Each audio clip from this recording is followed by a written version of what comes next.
Om Jnana Timirantasya Jnanam Jana Shalakaya Chakshur Militam Yena Tasmai Shri Gurave Namaha. And don't perform your duties, give them up. And so many different things he suggested. But Lord Chaitanya accepted. He rejected so many different things. But he accepted that you just go on in your life in Krishna consciousness. Jnane prayasam utapasya namanta eva jivanti sanmukharitam bhavadiyavatam. That giving up endeavors with your own mind to understand what is the supreme truth or what is anything. Jnane prayasam utapasya, give it up, become humble and spend your life hearing about me, Krishna says, from devotees. Go on. Jivanti, spend your life like this. Go on in your whole life. Hearing. Sthane stita shrutigatang tanuvam manovi yibriyasa jitajitopi apitai's trilokyam. Whatever position you're in, it may be household, it may be sannyasi, it may be this, that, whatever. Remain in that position. Go on hearing about Krishna regularly. Go on and dedicate your life in His service. Then Krishna, who is unconquerable, no one can conquer Krishna. Why the demigods are appealing to the Lord?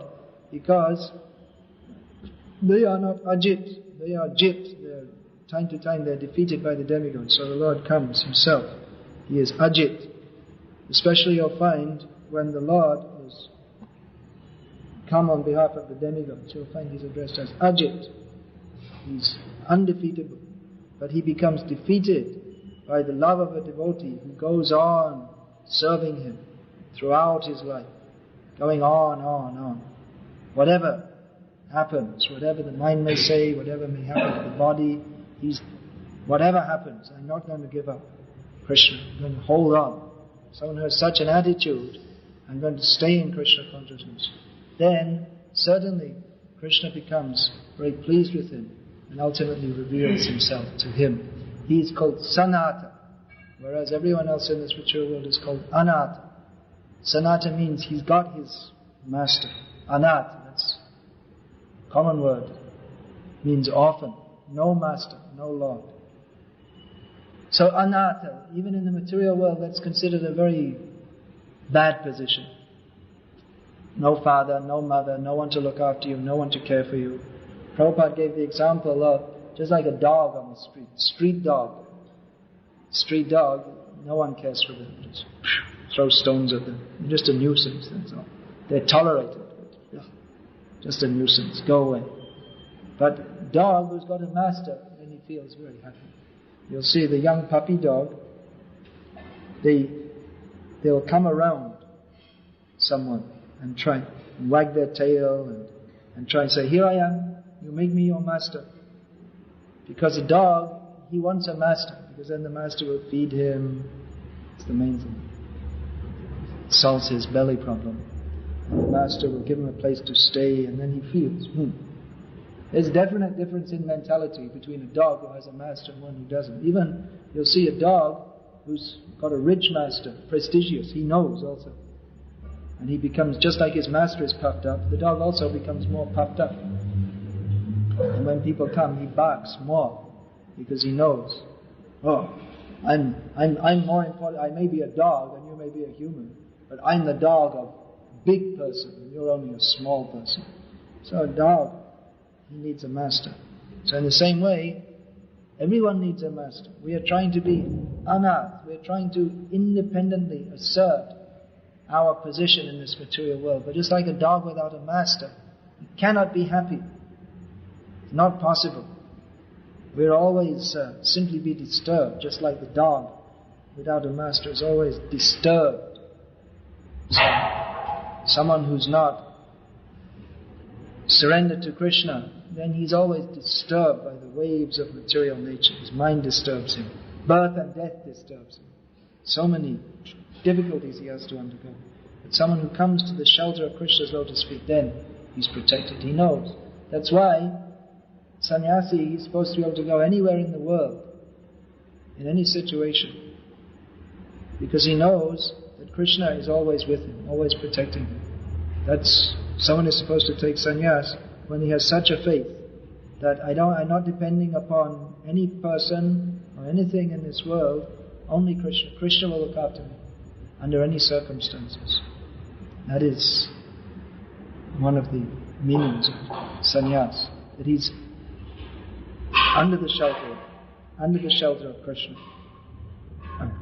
This sanata, this word, this is used in one verse by Yamuna Acharya, great devotee. He is praying, Bhavantam evanucharam nirantara kadaham aikantika nitya kinkara.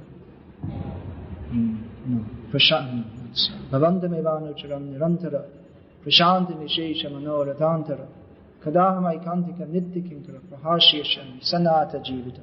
Again the word sanata jivita. I'll pass my life considering you as my master, and I will be the servant, passing the life in such a consciousness. He's praying like this. Bhavantam, kadaham, when will I be situated in that position? Kadaham. Evanucharam nirantara. Anuchar means follower or servant. In Vaikuntha, the devotees they're called Anuchar. Sir means the one who follows after, servant. So eva anucharam. Eva means certainly. So when will I be? Yamunacharya is praying, when will I accept it as a real devotee, certified devotee? Not that he's thinking, well, I'll get honor and prestige from others. Not from that point of view. But when he's actually thinking, when will I actually be fixed in the devotional service of the Lord? Devotee, just like you see in Prabhupada's books, sometimes the word devotee is used differently. It's written, a devotee is always thinking of Krishna. And then sometimes Prabhupada writes, some devotees, they complain to me, why are we getting sick? So here the word devotee is always thinking of Krishna. That means pure devotee. And devotee who's sometimes complaining, why am I getting sick, means neophyte devotee. But real devotee means one who's always thinking of Krishna, who's fixed up in that devotional service, who's developed all the qualities of pure devotion. He's pure devotee. And other devotees who say, yeah, he's a devotee, but sometimes he smokes a cigarette, can't help himself. So he's also a devotee. Alright, he's a devotee. But then when we say devotee, Prahlad, so many devotees are there that Swayambhu Narada Shambhu Kumara Kapiloma, so many great devotees. We're discussing here in the Bhagavata the histories of great devotees. We're not discussing Bhakta so-and-so who's a devotee, he likes to chant Hare Krishna, but he can't stop smoking. Can't means he's a weak devotee. So he's also a devotee. But who's really a devotee, fixed in his Krishna consciousness. So Yamunacharya is praying, Bhavantame, when will I be fixed? Actually situated. Nirantara, every moment devotee. Always engaged in Krishna service, at every moment and throughout their life. Prashanta nishesha manoratantara. Then what will happen? This nishesha manoratantara, mana antara means the mind is always flickering and changing this way, that way. Oh, today I feel very enthusiastic for devotional service. Today, snoring. And then next day, oh, very enthusiastic. Next day, This is due to the flickerings of the mind. Manoratam. Our Krishna consciousness is not situated heart to heart with Krishna, but on the mental platform. So that can change. And Nishesha Manoratam means the mind is flickering and changing at every second. But by serving Krishna as fixed up, nirantara, say, continuous service, then there's no question of the flickering of the mind. Then prashanta, then we become very peaceful in our mind. That no more shall I surrender to Krishna? Yes, no, maybe after some time. When you're old, then you should surrender to Krishna. And so many different ideas are there. But someone who makes the decision, all right, enough of this nonsense, material world, flickerings of the mind, let me surrender to Krishna now. Then immediately, prashanta, the mind becomes completely peaceful. Prashanta, not just shanti, the kind of shanti materialist gets by going to sleep, but real peace of mind means no more material anxiety. It's not concerned. Kadaham, he's asking. Kadaham aikantika nitya kinkara. Again, nitya kinkara. Again, stressing the word. Eternal servant. Yamunacharya is praying to be fixed as the eternal servant of Krishna. Very much desire. Aikantik. In Bengali, the word aikantik is translated as sincere.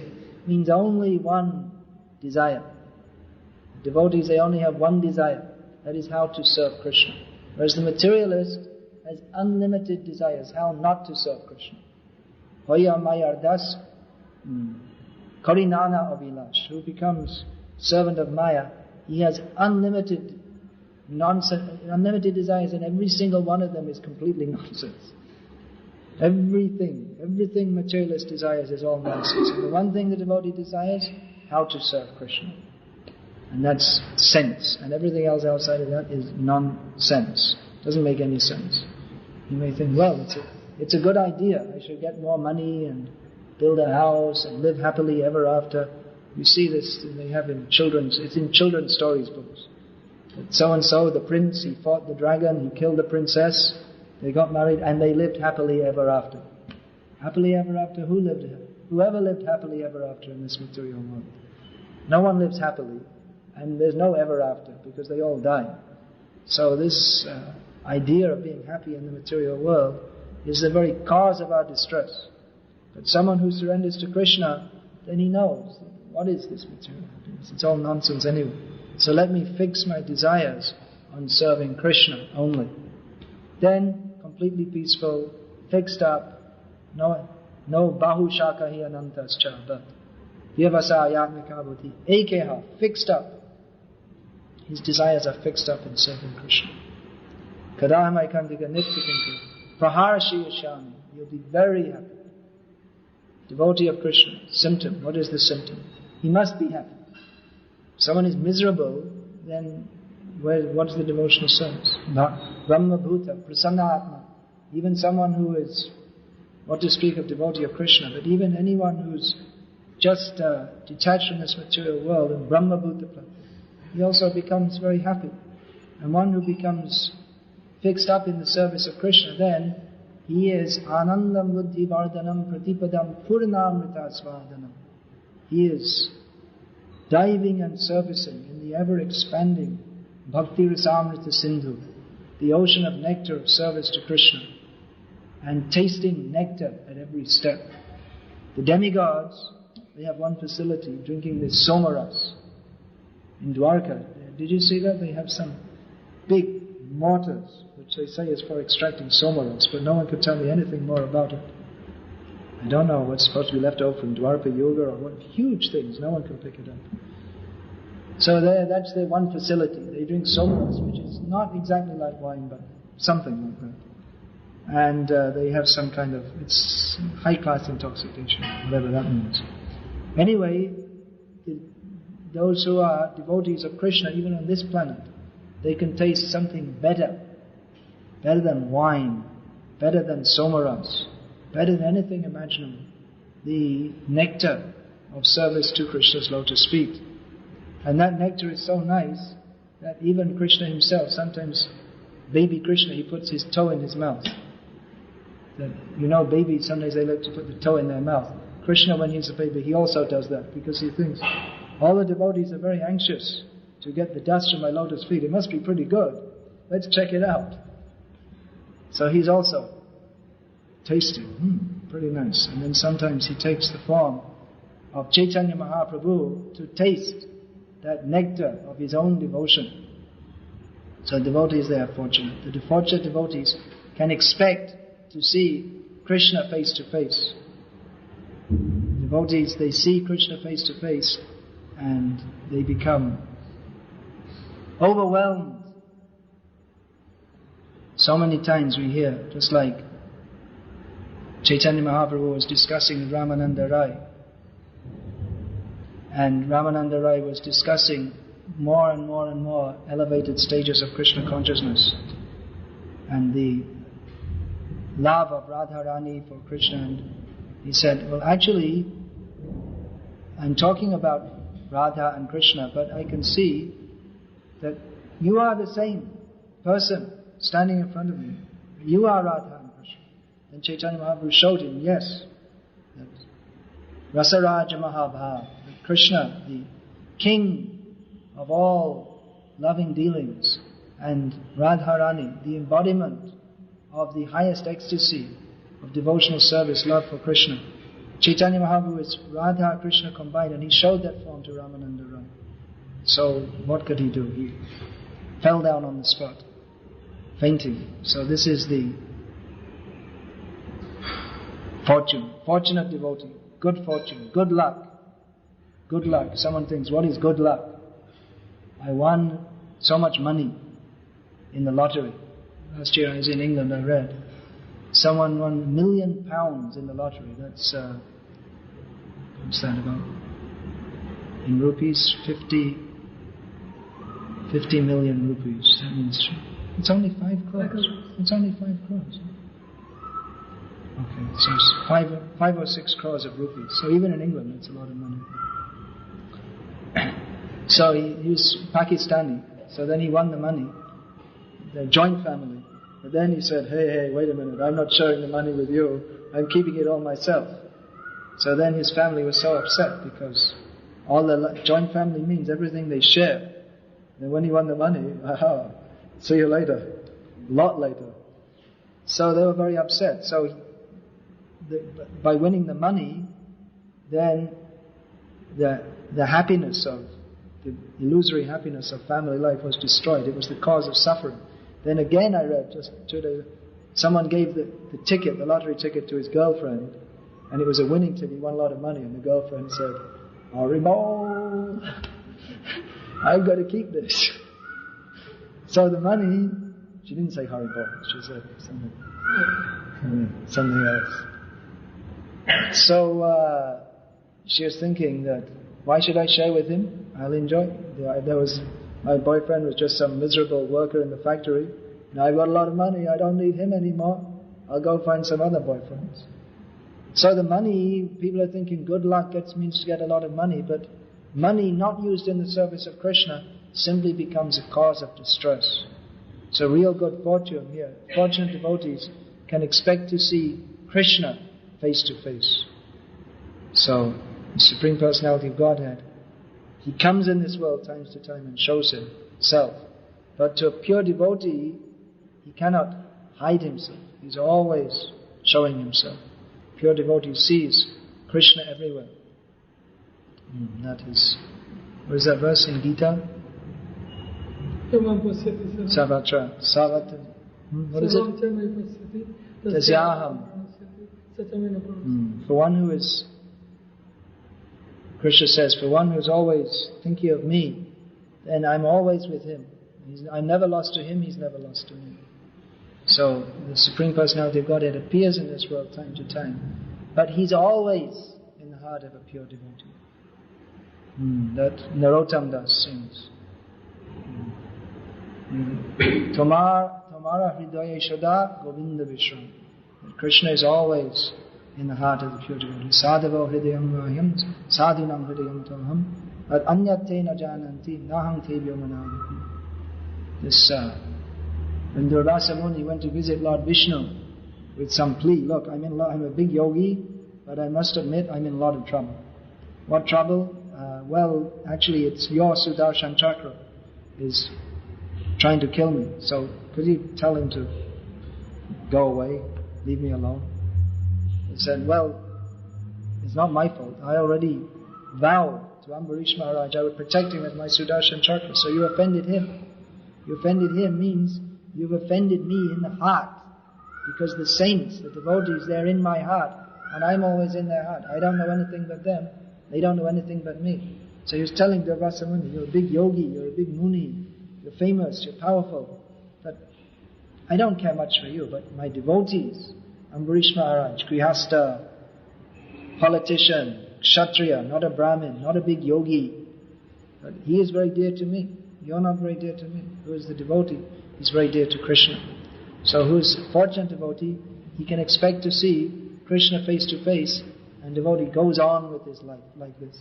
That sometime I will see Krishna. Sometime. I'm not qualified. I'm most unqualified. But let me go on with my devotional life. Sometime I may be able to see Krishna. Just like Mukunda, friend of Chaitanya Mahaprabhu, Mukunda Datta. So he was a friend of Chaitanya Mahaprabhu. Usually if you see who's a friend, he may take it very easily or lightly.